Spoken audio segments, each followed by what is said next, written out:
કેવળ ને કેવળ આક્ષેપો કરી અને ભારતીય જનતા પાર્ટીના વિકાસના રાહમાં ક્યાંક ને ક્યાંક રોડા અને અડચણ નાખી રહી છે.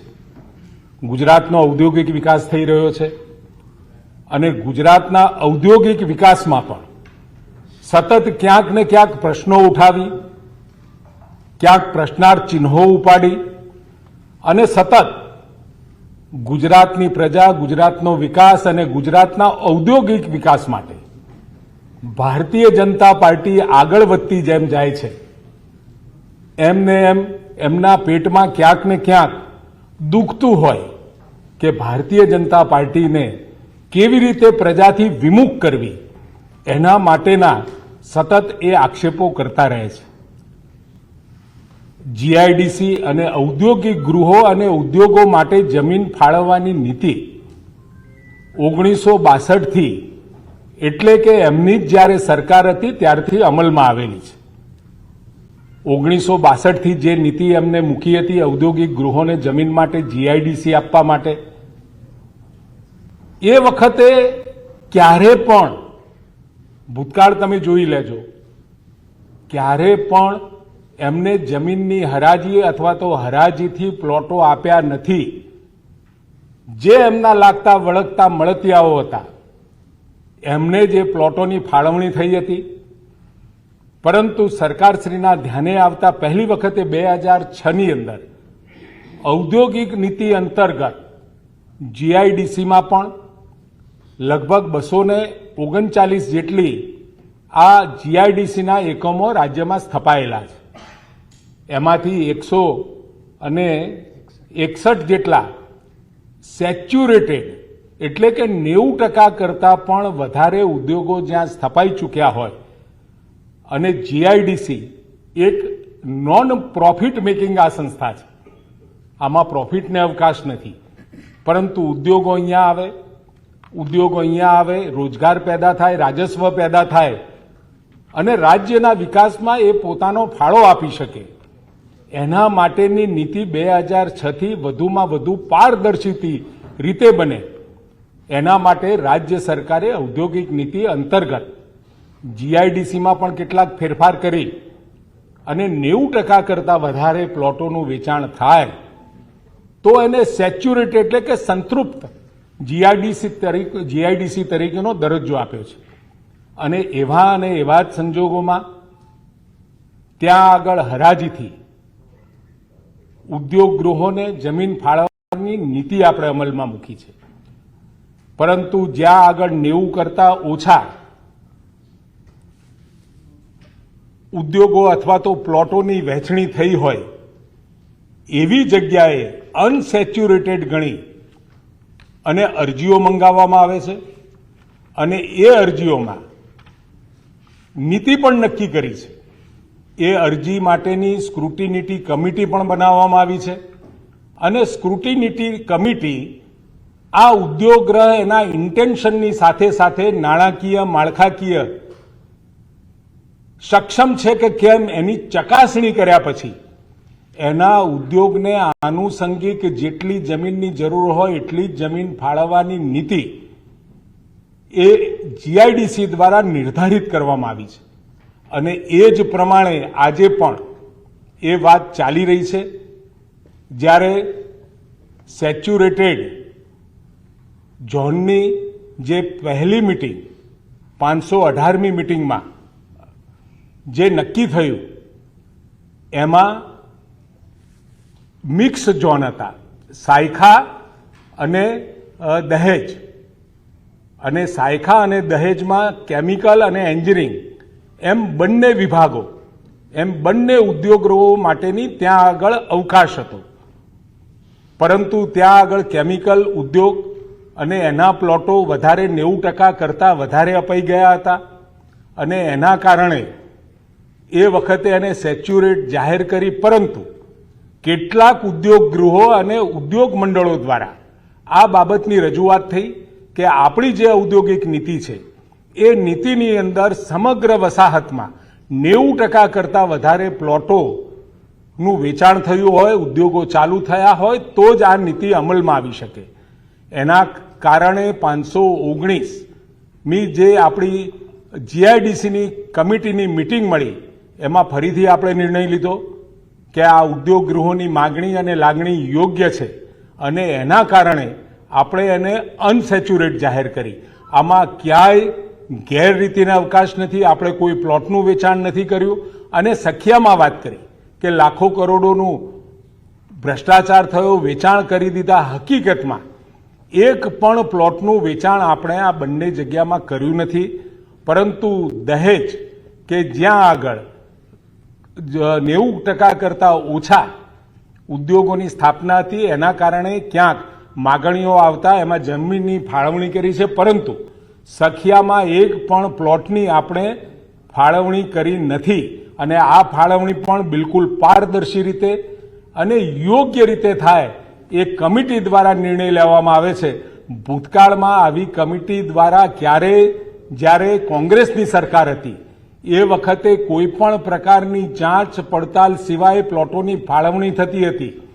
પોતાના લાગતા વળગતા મળતિયાઓને આ પ્લોટોની ફાળવણી એ લોકો કરતા હતા. એની જગ્યાએ ટ્રાન્સપરન્ટ અને બિલકુલ પારદર્શી રીતે આ રાજ્ય સરકાર અને જીઆઈડીસીએ પોતાની નીતિ બનાવી છે.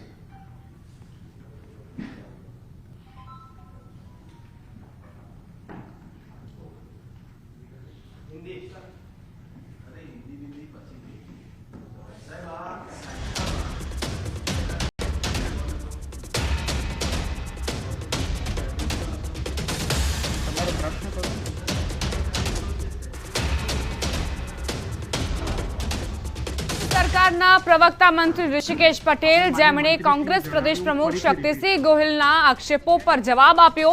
તેમણે કહ્યું કે જે ઔદ્યોગિક નીતિ છે તે 1962થી છે અને કોંગ્રેસ પોતાના જે મળતિયાઓ હતા તેને જમીન આપી દેતી હતી, પરંતુ આખી ઔદ્યોગિક વસાહતમાં 90% કે તેથી વધુ ફાળવણી જો થયેલી હોય પ્લોટોની, ત્યારે આપણે એ ઔદ્યોગિક વસાહતને સેચ્યુરેટેડ તરીકે જાહેર કરીએ છીએ. જેમ સાહેબે જણાવ્યું કે પ્રથમ બોર્ડ બેઠક થઈ ચોથા મહિનામાં કે પાંચમા મહિનામાં, એમાં એક પર્ટિક્યુલર ઝોન એટલે કે કેમિકલ ઝોન, આખા વસાહતની અંદર 2 ઝોન આવેલા છે. એક કેમિકલ ઝોન આવેલું છે અને એક એન્જિનિયરિંગ ઝોન આવેલું છે. એક પર્ટિક્યુલર ઝોનમાં 90% કે તેથી વધુ પ્લોટોનો વેચાણ થયા હોવાથી આપણે એ પર્ટિક્યુલર ઝોનને સેચ્યુરેટેડ જાહેર કરી દીધો હતો. સાહેબે કીધું એમ ઘણા ઔદ્યોગિક એસોસિએશન દ્વારા, ચેમ્બર દ્વારા, ઉદ્યોગકારો દ્વારા રજૂઆત કરવામાં આવી. આપણે રિવિઝિટ કરી આપણી પ્રેક્ટિસ. કુલ આવી રીતે 161 ઔદ્યોગિક વસાહતો ગુજરાતમાં સેચ્યુરેટેડ જાહેર કરી છે અને એક પણ દાખલો એવો નથી કે જ્યાં આખા વસાહતને ન ગણીને અને કોઈ એક ભાગના આધારે આપણે એને સેચ્યુરેટેડ જાહેર કરી હોય. એટલે આપણે 519મી બોર્ડ બેઠકમાં તરત એના પછીની બોર્ડ બેઠકમાં આપણે એ નિર્ણયને ફેરવિચાર કરીને અને એને અનસેચ્યુરેટેડ કર્યું, કારણ કે આપણી પાસે ઇન્વેન્ટરી હજુ ઉપલબ્ધ છે. કેમિકલ ઝોન, એન્જિનિયરિંગ ઝોન તો શરૂઆતથી જ અનસેચ્યુરેટેડ હતો. ખરેખર જો સેચ્યુરેટેડ કે અનસેચ્યુરેટેડ જાહેર કરવાનો હોય એ આખા વસાહતને કરવાનો હોય, ના કે કોઈ એક ઝોનને. તો એ ધ્યાન ઉપર આવતા જ આપણે સેકન્ડ બોર્ડ મીટિંગમાં એ વસ્તુને સુધારી લીધી. અને સખિયા અને દહેજની અંદર બંને ઉદ્યોગો માટેનો અવકાશ રહે એના માટે આપણે ત્યાં જોઇનિંગ કર્યું હતું કે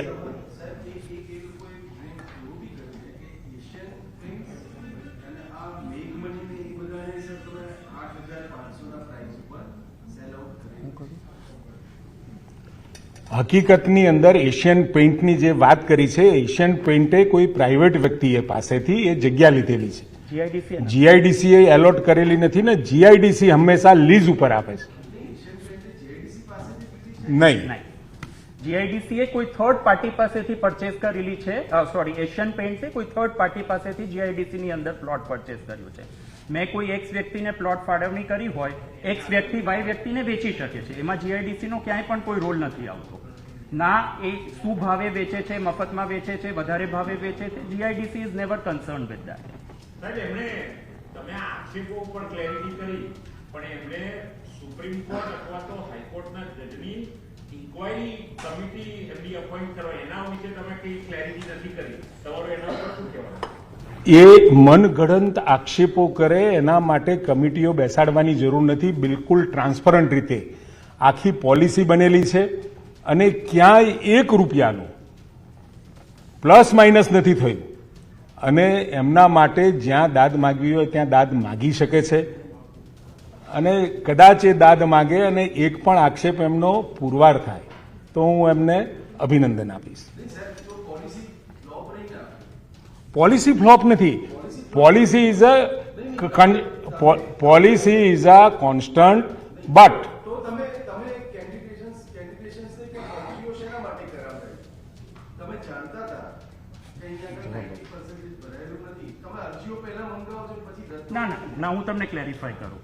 સેચ્યુરેટેડ બદલાયા કરે. હા હું કહું છું તમને, અરજીઓને ને આને કોઈ લેવા દેવા નથી. તમે ઘટનાક્રમ જોશો તો એમણે આક્ષેપમાં પણ એવું કીધું છે કે ચોથા મહિનામાં એટલે કે એપ્રિલ 2023માં જીઆઈડીસી દ્વારા ફક્ત અને ફક્ત એ કહે છે આક્ષેપમાં એવું કીધું છે કે દહેજ અને સાયખા કેમિકલ ઝોનમાં અરજીઓ મંગાવી. હું તમને સ્પષ્ટપણે કહું છું, જીઆઈડીસીએ 24 એપ્રિલ 27 એપ્રિલે જે તારીખ એમણે કીધી છે, દહેજમાં એક પણ અરજીઓ મંગાવી નથી, સાયખા કેમિકલ ઝોનમાં એક પણ અરજીઓ મંગાવી નથી.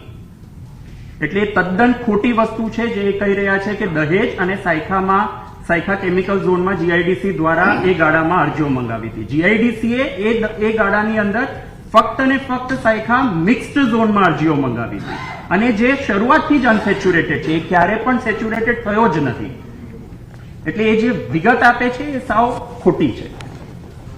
અને મિક્સ ઝોન માટે જે અરજીઓ મંગાવી હતી એમાં મોટાભાગની કેમિકલ ઉદ્યોગ માટેની હતી અને કેમિકલ ઉદ્યોગ માટે જે જરૂરી વ્યવસ્થાઓ ઇન્ફ્લુએન્ટ પ્લાન્ટ વગેરેની પૂરી પાડવાની હતી એટલી કેપેસિટીમાં ત્યાં હતી નહીં અને એના કારણે પુનઃ એ તમામ અરજીઓ આપણે રદ કરી હતી મિક્સ ઝોન માટેની અને નવી વ્યવસ્થાઓ ના થાય ત્યાં સુધી કેમિકલ માટે આપણે અરજીઓ મંજૂર કરી નહોતી. એમણે એક એવો પણ આક્ષેપ કર્યો છે કે જે જૂની અરજીઓ છે એની જોડે સેટિંગ કરીને પાછળથી એક પણ અરજીને કોઈ પ્લોટ ફાળવણી કરવામાં નથી આવી. ના સાહેબ, આમાં પ્રશ્ન એટલો જ છે કે બોર્ડ એડીસી નું બોર્ડ શરૂઆતમાં એમ કહે કે સાહેબ આ સેચ્યુરેટેડ છે, આફ્ટર ફ્યુ મંથ્સ તમે you are changing your state અને એમ કહો કે સાહેબ બોર્ડનું સાહેબ એક મિનિટ, બોર્ડમાં પોતાની અંદર ક્લેરિટી હોવી જોઈએ નિયમની અંદર. ઉદ્યોગ ગૃહો પોતે અરજી લઈને આવીને એનું પ્રોવાઇઝો ચેક કરીને પછી રજૂઆત કરે